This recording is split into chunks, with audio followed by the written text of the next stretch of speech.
अलैक्म, मैं रिफ़त खुर्शीद गपशप विद रिफ़त के प्लेटफ़ॉर्म से एक दफ़ा फिर आपके सामने हूँ। हमारे प्यारे नबी की ज़िंदगी तमाम आलम इस्लाम के लिए एक नमूना है। उन्होंने ज़िंदगी में वो तमाम काम करके दिखाए जो हमें अपनी ज़िंदगी के मुख्तलिफ मराहिल पर करने थे, जो हमें बज़ाहिर बहुत मुश्किल लगते, लेकिन उन्होंने वो करके हमारे लिए आसानियों के रास्ते बनाए। अक्सर लोग उनकी शादियों के बारे में बहुत सारी बातें करते हैं, लेकिन वो ये बात करने से पहले भूल जाते हैं कि एक से ज़्यादा शादियाँ करना कोई इतना आसान काम नहीं। उन्होंने पहली शादी अपने से 15 साल बड़ी खातून से की, जो कि बच्चों की माँ भी थीं और अपनी तमाम जवानी का टाइम उन्हीं के साथ गुज़ारा। इसी तरह उनकी एक शादी हज़रत आयशा के साथ हुई, जो कि बहुत कम सिन थीं।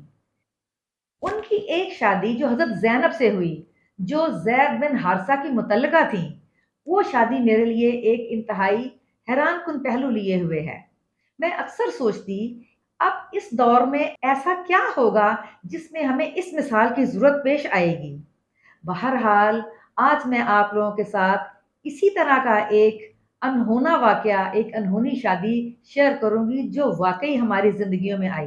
और जिसके लिए हज़रत ज़ैनब की शादी हमारे लिए एक मशअल राह बनी।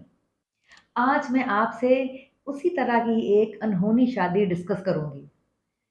हुआ कुछ यूँ कि आज से तकरीबन 6-7 साल पहले मेरे कज़न की बेगम, जिनको कैंसर का आर्ज़ा था, वो हमारे पास लाहौर आईं।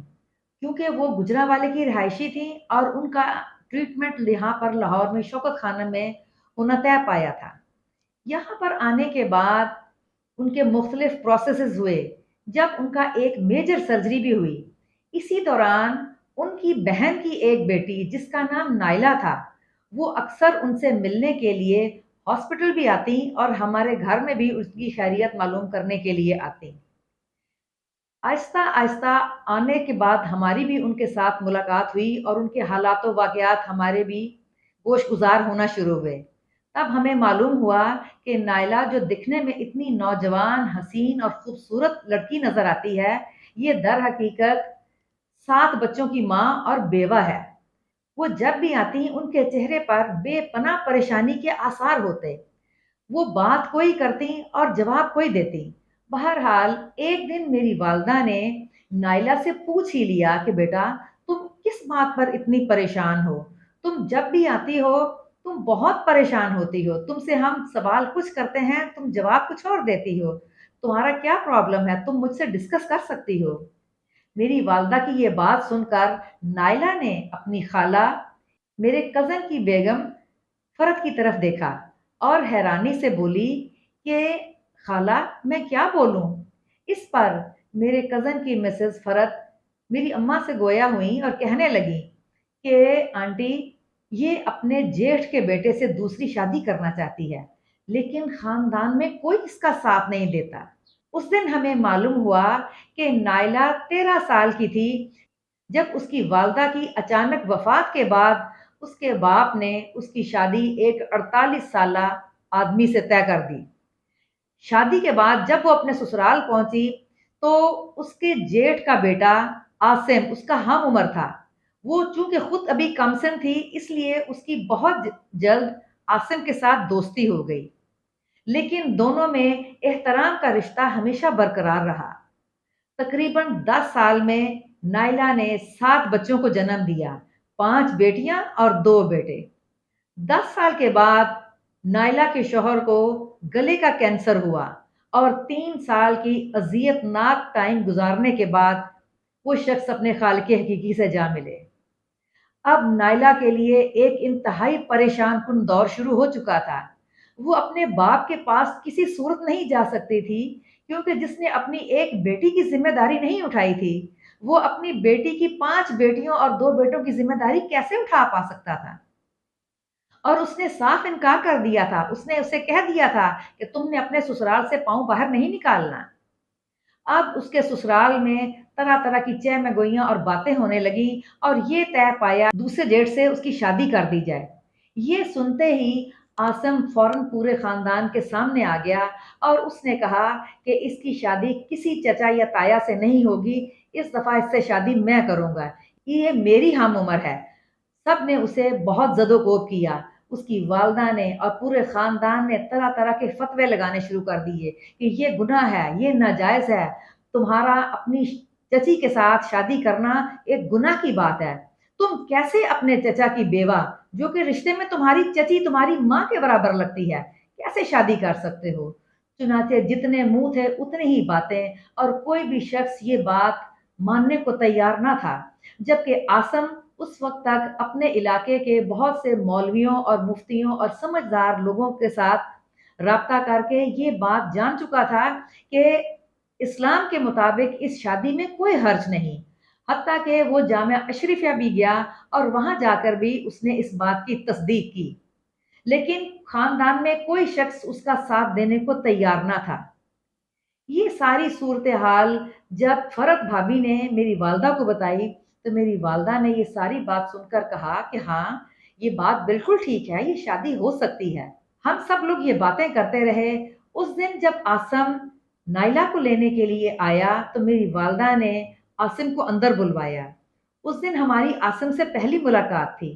میری والدہ کہنے لگیں، آسم، تمہارا اور نائلہ کا کیا مسئلہ ہے؟ میں جان تو چکی ہوں، لیکن میں تمہارے منہ سے جاننا چاہتی ہوں۔ آسم کے اوپر یہ بات ایک بجلی بن کر گزری۔ وہ میری ماں کے سامنے شرمندہ شرمندہ بیٹھ گیا اور اس نے ساری صورتحال گوش گزار کی۔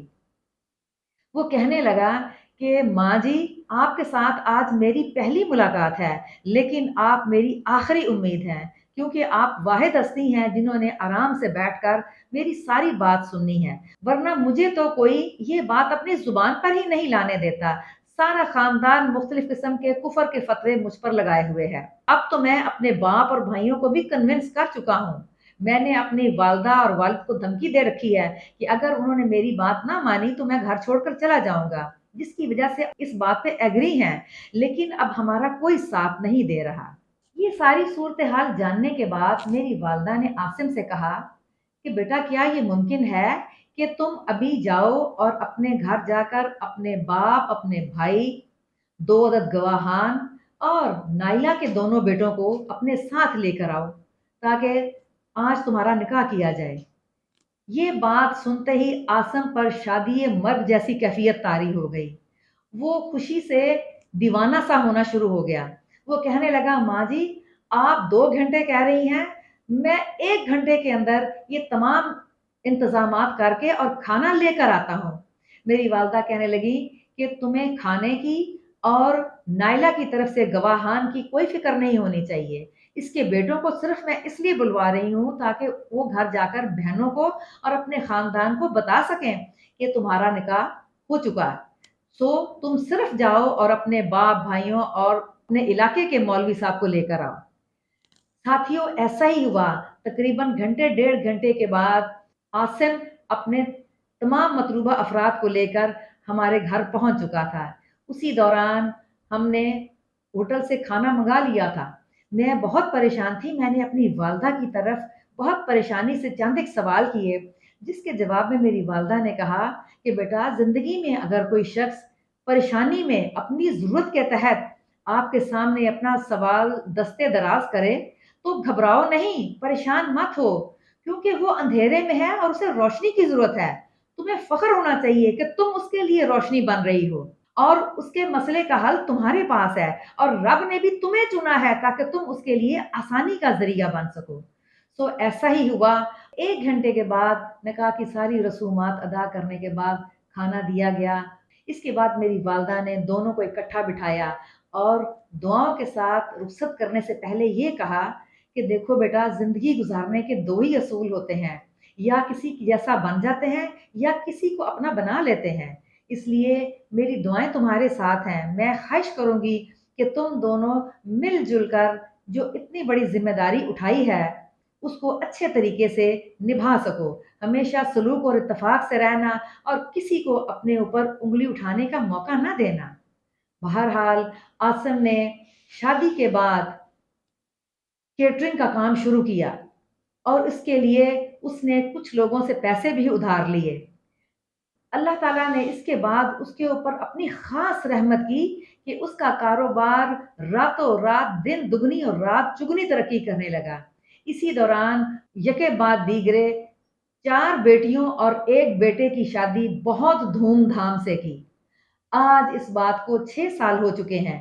अल्लाह ताला ने इसके बाद आसिम और नायला को भी एक बेटी से नवाजा, जिसकी बहुत बड़ी खुशी की गई। आसिम जो अपनी शादी पर अपने बहुत से चाव नहीं उतार सका था, वो सारे चाव उसने अपनी बेटी के पैदा होने पर अपने पूरे खानदान को बुलाकर एक बहुत बड़ा खाना करने की सूरत में अदा किए। बहरहाल आज इस बात को 6 साल हो चुके हैं। आसिम अपनी बेटी और नायला की एक बेटी और एक बेटे के साथ एक खूबसूरत और खुशहाल ज़िंदगी गुज़ार रहे हैं। हमारी बदकिस्मती यही है कि हम अपने मज़हब, अपने सहाबा और उनकी ज़िंदगियों से बहुत दूर हैं। उन्होंने जो अक़वाल बताए, उन्होंने भी जो ज़िंदगियाँ गुज़ारने के तरीके बताए, उन्होंने जो समझदारी की बातें हमारी साथ शेयर की, हम उनसे बहुत दूर हैं। हज़रत अली ने एक और जगह पर क्या खूबसूरत बात की है कि सब्र एक ऐसी सवारी है जो इंसान को कभी नहीं गिरने देती, ना किसी की नज़र में और ना किसी के कदमों में। यही कुछ आसिम और नायला के साथ भी हुआ। उन्होंने सब्र और तहम्मुल से अपनी ज़िंदगी का मुश्किल सफ़र किया, मुश्किल फ़ैसले किए और आखिर में वो तमाम मुश्किलात में सब्र के साथ इंतहाई कामयाबी से गुज़रे और सुरख़रू हो गए। मुझे उम्मीद है आप मेरी इस बात से एग्री करेंगे।